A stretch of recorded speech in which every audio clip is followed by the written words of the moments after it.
Впервые на канале видеокарта от Dell комплектации Bulk, а это значит в комплекте лишь видеокарта без коробки. Оная занимает два слота и охлаждается турбиной. Как видно, это составная конструкция, сбоку которой выведен одиночный разъем питания PCI-Express 8 пин. Коннектор не на текстолите и выведен через удлинитель. Интерфейсная панель представлена четырьмя разъемами DisplayPort версии 1.4a. Картинка 8К по одному кабелю? Да пожалуйста. В угловой части много чего интересного. Разъем NVLink для объединения двух видеокарт, стерео для 3D и синк для сверхвысоких разрешений. Ну и без опознавательных знаков вроде логотипа не обошлось. С обратной стороны не распаяны чипы памяти и, судя по посадочным местам, подсистема питания выведена в два направления. А вот что огорчает, так это вывод одиночного разъема питания, хотя предусмотрено два.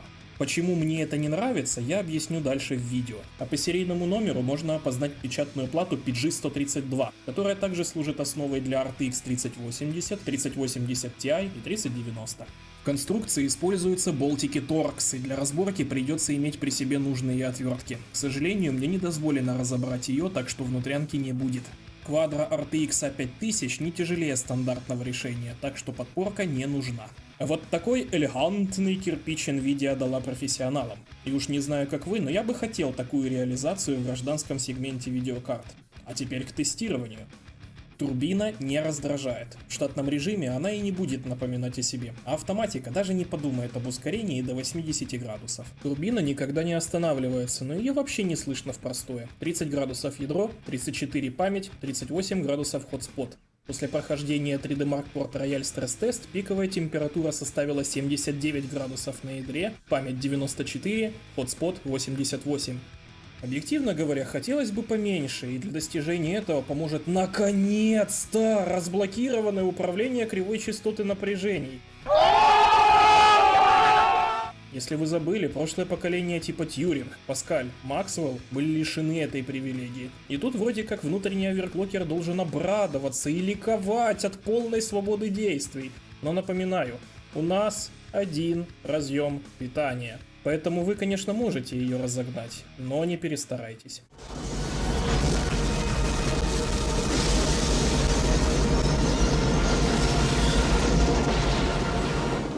Чтоб тебе пусто было, тебе не надоела слава разрушителя? Ты не должен был совать сюда свой нос, и не надо было ничего взрывать. На этот раз я не виноват, у него один разъем PCI-Express. Если это так, то черт с тобой.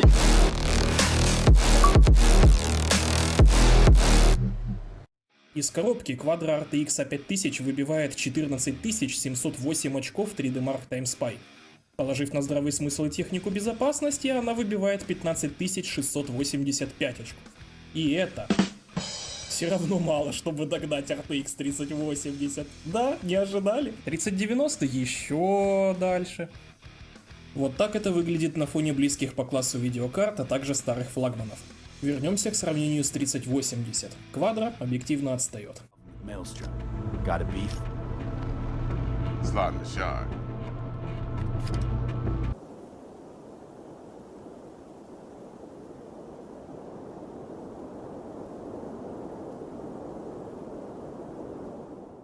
А если добавить сюда еще 3090...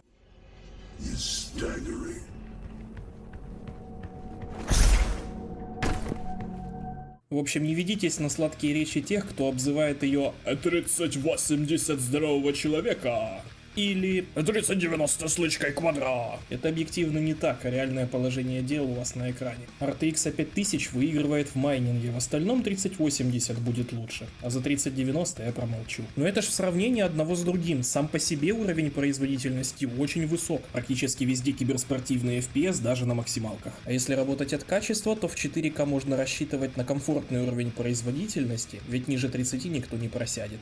Совсем забыл. Любители слай, извините, но вам придется заново покупать мост NVLink. Он несовместим с мостиком Тьюринг прошлой серии. И раскошелиться вам придется ой как щедро. Впрочем, логика понятна. Нашли 2500 баксов на Quadro, а с дефицитом и все 3000. Найдете и на мостик никуда не денетесь. А теперь игры. Я дополню формат подачи и буду время от времени вставлять свои 5 копеек.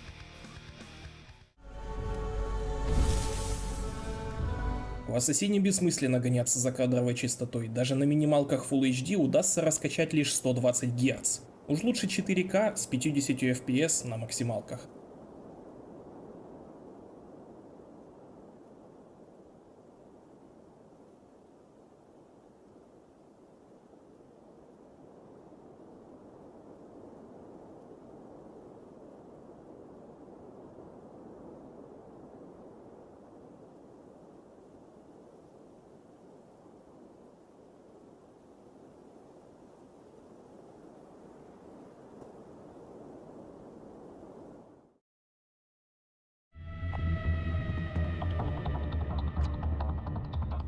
К моему сожалению, Warzone протестирована только в 4К со всеми настройками вправо и рейтрейсингом, можно спокойно раскачать экраны 75 Гц, FPS будет на уровне 87.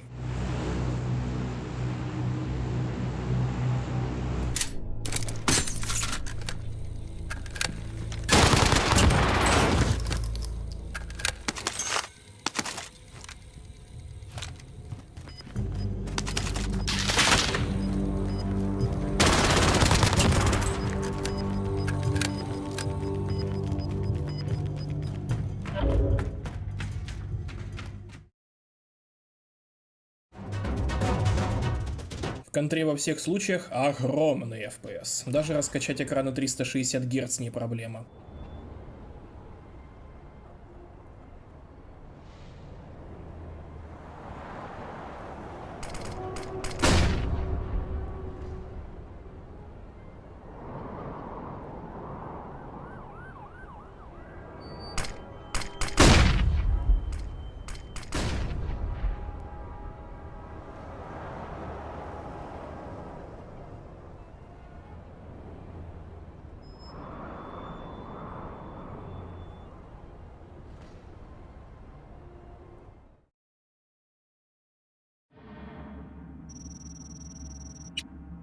С Киберпанком посложнее. Пресет Ray Tracing Ultra использует DLSS и жмет 43 FPS. Без DLSS он скатится до 30, что недопустимо для ПК боярина. На минималках же 60 FPS в 4К достижимы.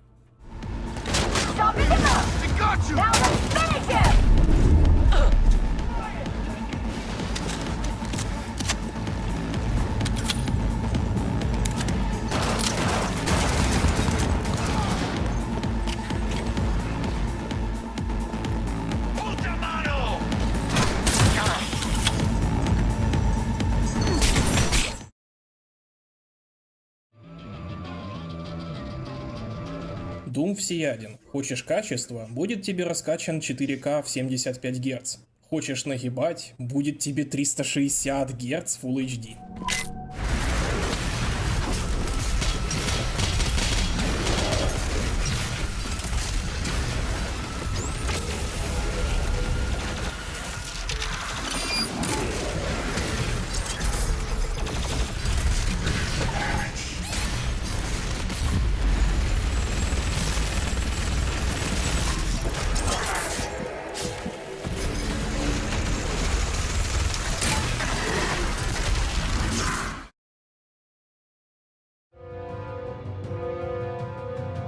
Dota 2 снаряжена FPS-локом в 240 кадров в секунду. Только в 4К на максимальном качестве кадровая частота малость просядет, в остальном 200+.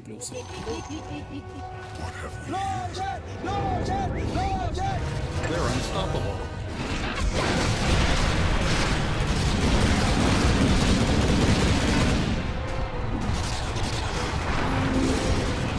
A dominating performance.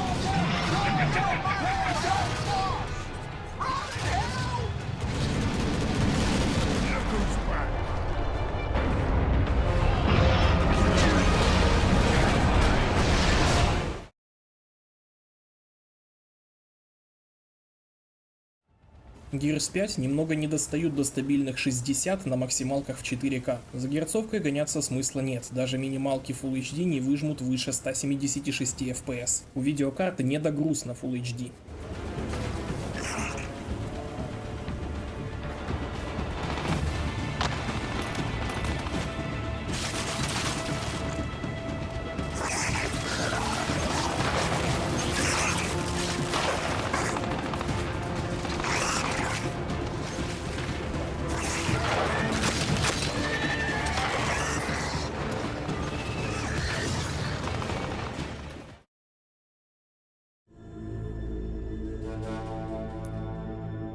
Horizon удерживает 60 FPS на максималках в 4К. Как и в предыдущей игре, нет смысла гоняться за герцовкой.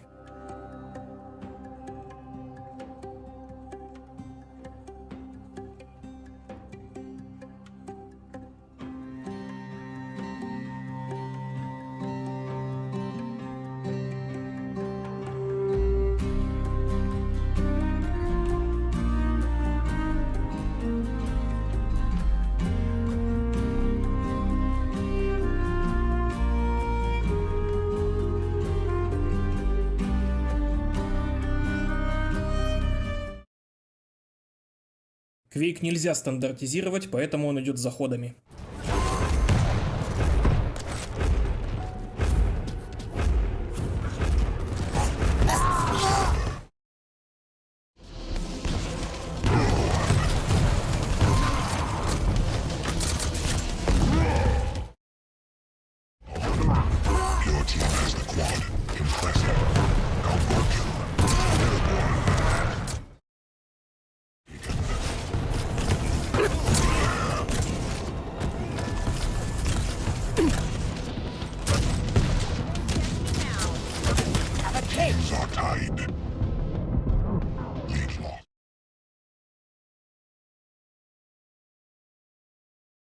Ларка в 4К на 60 FPS? Запросто. Впрочем, за герцовкой тоже нет смысла бегать.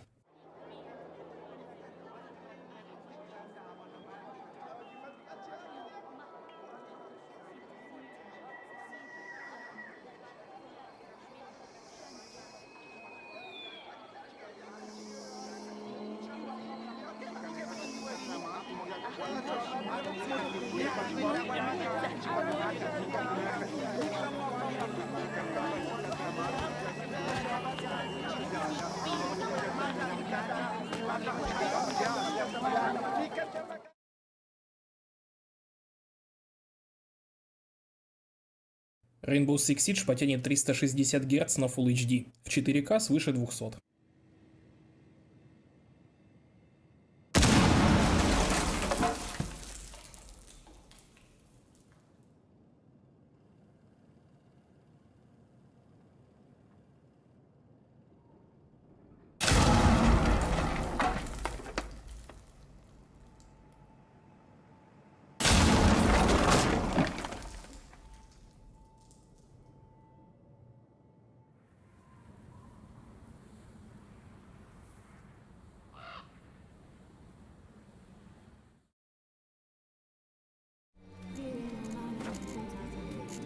Ведьмак чертовски хорошо оптимизирован, либо максималки 75 Гц в 4К, либо 360 Гц на минималках Full HD.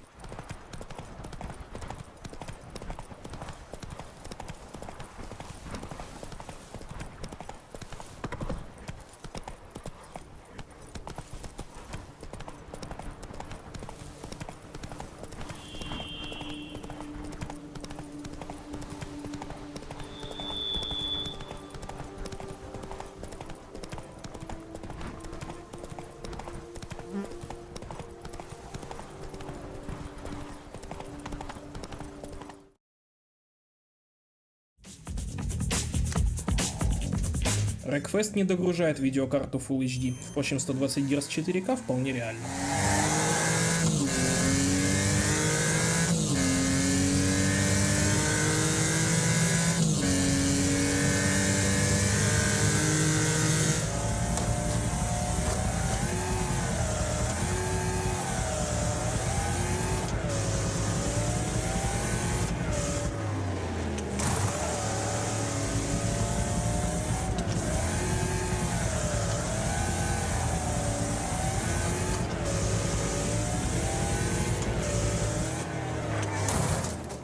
В итоге данная лопата, простите, видеокарта, получилась спорной, задушенной насколько возможно чип J102 с одним жалким коннектором дополнительного питания, но щедро отсыпанной памятью в 24 гигабайта. Кому это еще выгодно, кроме как профи? Само собой, майнерам, ведь тут нет никаких LHR, скорость знатная, памяти вагон, а турбина позволяет располагать карты максимально близко друг к другу, ну и в целом почти вечно по сроку эксплуатации, сами понимаете.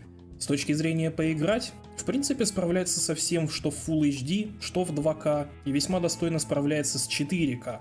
Не 240 Гц гейминг, конечно, но 3060 на максималках обеспечит всегда, даже в Киберпанке. Так что если вам нужна вечная видеокарта с кучей VRAM, не обходите стороной Quadro RTX 5000, она не разочарует. Во всяком случае, пока цены на GeForce неадекватны. На этом все. Подписывайтесь, ставьте лайки и делитесь этим видео. До новых встреч в Бенчленде.